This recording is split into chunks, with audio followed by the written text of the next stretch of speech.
साथियों, आज हम लोग बनाने वाले हैं सप्तम वर्ग का अभ्यास प्रश्न अध्याय नंबर 11 सुक्ति खटकम।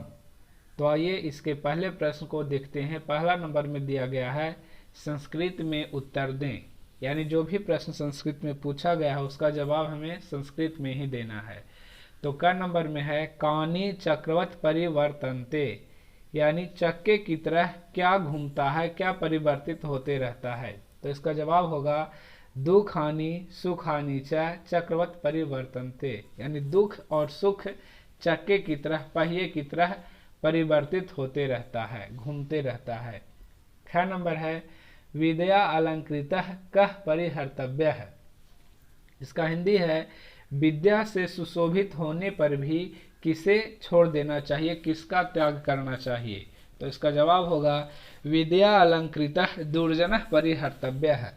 दुर्जन यदि विद्या से सुशोभित है, उसके पास विद्या है, विद्या से अलंकृत है, फिर भी उसका त्याग कर देना चाहिए, उसे छोड़ देना चाहिए। ग नंबर है सभा मध्य कह न शोभते, यानी सभा के बीच में कौन शोभा नहीं पाता है। तो इसका जवाब हो जाएगा सभा मध्य विद्याहीना या अशिक्षिता न शोभते। कहने का मतलब सभा के बीच में जो विद्या से विहीन है, अशिक्षित है, यानी अनपढ़ है, वह शोभा नहीं पाता। घ नंबर घटः केन क्रमशः पूर्यते, यानी घड़ा किस चीज के द्वारा लगातार पूरा होता है, पूर्ण होता है, यानी भर जाता है। तो इसका जवाब होगा जल बिंदु निपातेन क्रमशः पूर्यते घटः। जल की बूंद लगातार गिरने से घड़ा भर जाता है, परिपूर्ण हो जाता है। और अंग नंबर है मणिनाभूषितः सर्पः कीदृशः भवति। जो मणि से अलंकृत सर्प होता है, सांप होता है, वह कैसा होता है। तो इसका जवाब हो जाएगा मणिनाभूषितः सर्पः भयंकरः भवति। मणि से अलंकृत सांप भी भयंकर होता है। For more videos, subscribe my YouTube channel Harsh Narayan Pandey। अब देखते हैं क्वेश्चन नंबर 2। यहाँ कह रहा है सही उत्तर को टिक से चिन्हित करें। जो सही उत्तर है उसे टिक से चिन्हित करना है। यहाँ 3 ऑप्शन दिया गया है आपके प्रश्न पुस्तिका में, वहाँ पे जो सही आंसर है उसको मैंने यहाँ लिखा है। तो देखिए क नंबर में है दुख हानि च सुख हानि च कथम परिवर्तनते। तो जैसा कि अभी हम लोगों ने पढ़ा चक्रवत, चक्के की तरह घूमता है, तो यहाँ तीसरा नंबर का आंसर हो जाएगा चक्रवत। ख नंबर में है ये न बालः न पाठितः स पिता कीदृशः। जो अपने बालकों को, अपने बच्चों को नहीं पढ़ाते हैं, वे पिता कैसे होते हैं। तो यहाँ पे हो जाएगा दूसरा नंबर ऑप्शन वैरी। तो क्या श्लोक में भी पढ़े हैं हम लोग, माता शत्रु पिता वैरी येन बालो न पाठितः। आगे देखते हैं ग नंबर कह परिहर्तव्य है, किसे त्याग करना चाहिए, किसका त्याग करना चाहिए, या कौन त्याग करने योग्य है। तो इसका जवाब हो जाएगा तीसरा नंबर दुर्जना है, दुर्जन को त्याग कर देना चाहिए। घ नंबर वित्तस्य कति गतयः भवन्ति, यानी धन की कितनी गतियां होती हैं। तो हम लोग पढ़े हैं श्लोक में तीसरा है, पहला नंबर ऑप्शन हो जाएगा तीसरा है, धन की 3 गतियां होती है। अंग नंबर है जल बिंदु निपाते न कह पूर्यते, यानी जल की लगातार बूंद गिरने से क्या भर जाता है। तो यहाँ पे ऑप्शन नंबर 2 होगा घटः। घड़ा है जो जल की लगातार बूंद गिरने से भर जाता है। तो अब देखते हैं क्वेश्चन नंबर 3। यहाँ कह रहा है संधि विच्छेद करें।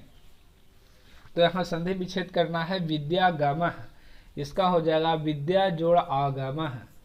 दूसरा है किम सौ, तो इसका संधि विच्छेद हो जाएगा किम जोड़ असौ। आगे कश्चित, इसका हो जाएगा कह जोड़ चित। सुक्ति, सुक्ति का हो जाएगा संधि विच्छेद सु जोड़ उक्ति। बालो न का संधि विच्छेद हो जाएगा बालह जोड़ न।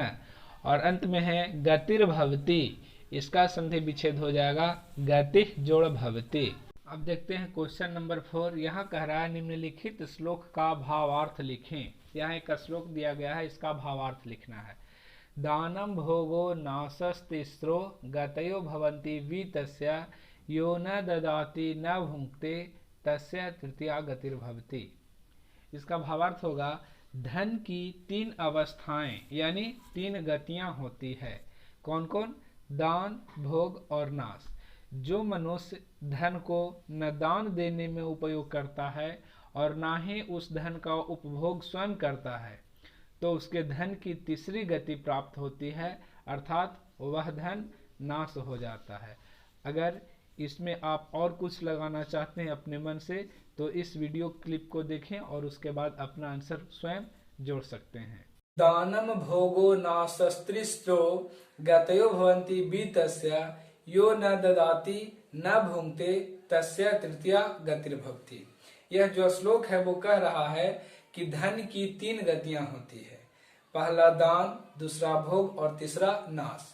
जिस किसी के पास यदि अपार धन है तो वो अपार धन हो या जो कुछ भी धन हो वह तीन गति को ही प्राप्त करता है। पहला दान, दूसरा भोग जो स्वयं पे खर्च होता है और तीसरा नाश।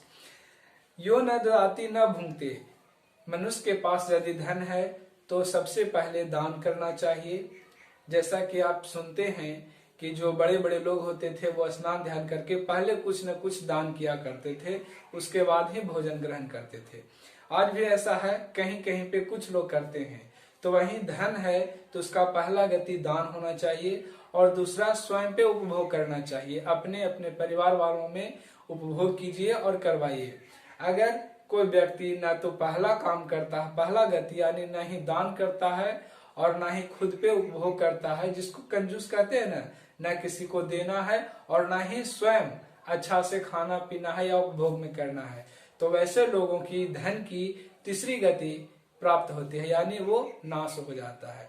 इसलिए धन है तो पहले दान करें, दूसरा स्वयं उपभोग करें और नहीं तो तीसरा तो अपने आप वो हो जाता है। बहुत बार आप लोग सुनते हैं कि वो ऐसा था, इतना कंजूस था, किसी को लेता देता नहीं था, लेकिन अचानक चोर है जो चोरी कर लिया या इस तरह से उस तरह से उसका धन बर्बाद हो गया। तो इसका यही है, यह जो श्लोक आप पढ़ रहे हैं, देख रहे हैं, यही उसके लिए सटीक है कि दान, भोग और नाश धन की तीन गतियां होती है। इसीलिए पहला दान करें, दूसरा उपभोग करें, नहीं तो तीसरा अपने आप वो प्राप्त हो जाता है। अब देखते हैं क्वेश्चन नंबर 5। यहाँ मिलान करें। मिलान करने को दिया गया है लेफ्ट साइड में क नंबर, राइट साइड में ख नंबर। तो यहाँ मैंने जो लिखा है वो सटीक आंसर को ही डायरेक्ट रूप में लिखा है। आपको यहाँ पेन या पेंसिल से कट कुट करके मिलाने की आवश्यकता नहीं है। पहला नंबर में है यो न ददाति न भुंक्ते, तो उसका जो पूर्ण वाक्य करता है वो होगा तस्य तृतीया गतिर्भवति। दूसरा नंबर है न शोभते सभा मध्य, इसका सही जवाब होगा हंस मध्य बको यथा। तीसरा चक्रवत परिवर्तनते हो जाएगा इसका आंसर दुखानि च सुखानि च। आगे है दुर्जनः परिहर्तव्यः, तो इसका होगा विद्या अलंकृतो अपिसन। लास्ट में है माता शत्रु पिता वैरी, तो इसका जवाब हो जाएगा येन बालो न पाठितः। अब देखते हैं प्रश्न संख्या 6 में निम्नलिखित शब्दों से वाक्य रचना करें। यहाँ कुछ शब्द दिए गए हैं, उन शब्दों से वाक्य का गठन करना है, एक वाक्य बनाना है। तो शोभते, शोभते से बनेगा विद्याहीना कुत्रापि न शोभते, यानी जो विद्या से हीन होते हैं, विद्या विहीन होते हैं, वे कहीं भी शोभा नहीं पाते। आगे है सम्मानः, इससे बना है यस्मिन् देशे न सम्मानः तम देशम परिवर्जयेत्। इसका हिंदी होगा जिस देश में सम्मान न मिले उस देश को छोड़ देना चाहिए। और आगे है धनस्य, इससे वाक्य बना है धनस्य तीसरा गतिर्भवति, यानी धन की तीन गतियां होती हैं। आगे है पिता, पिता से वाक्य बना है माता शत्रु पिता वैरी येन बालो न पाठितः। इसका हिंदी होगा वो माता शत्रु और पिता वैरी हैं जिन्होंने अपने बच्चों को नहीं पढ़ाया। और अंत में है ददाति, ददाति से वाक्य बना है विद्या ददाति विनयम, या विद्या विनम्रता देती है, यानी विद्या से विनम्रता आती है। अब देखते हैं प्रश्न संख्या 7। यहाँ का है संस्कृत में अनुवाद करें। तो क नंबर में है हमें मधुर वचन बोलना चाहिए, तो इसका अनुवाद हो जाएगा वयम मधुरानि वचनानि वदेमः। ख नंबर है धन की तीसरी अवस्था क्या है, तो इसका अनुवाद होगा वित्तस्य या धनस्य, दोनों में से कुछ भी लिख सकते हैं। तृतीया गति किम अस्ति। आगे है ग नंबर, यहाँ है हंसों के बीच बगुला शोभा नहीं पाता, तो इसका अनुवाद हो जाएगा हंस मध्य बकह न शोभते।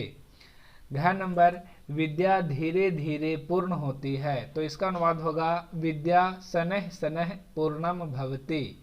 और अंग नंबर मणि से आभूषित सांप भी भयंकर होता है, तो इसका अनुवाद हो जाएगा मणिनाभूषितः सर्पः अपि भयंकरः भवति। च नंबर हमें कहाँ निवास करना चाहिए, तो इसका अनुवाद होगा वयम कुत्र वसेम या निवसेम। वसीम का मतलब वास करना और निवसीम का मतलब निवास करना, तो दोनों में से कुछ भी लिख सकते हैं। 6 नंबर है दुष्ट को त्याग देना चाहिए, तो इसका अनुवाद हो जाएगा दुर्जनः परिहर्तव्यो या दुर्जनः परिहर्तव्यः। इस तरह से आपका यह चैप्टर संपन्न हुआ।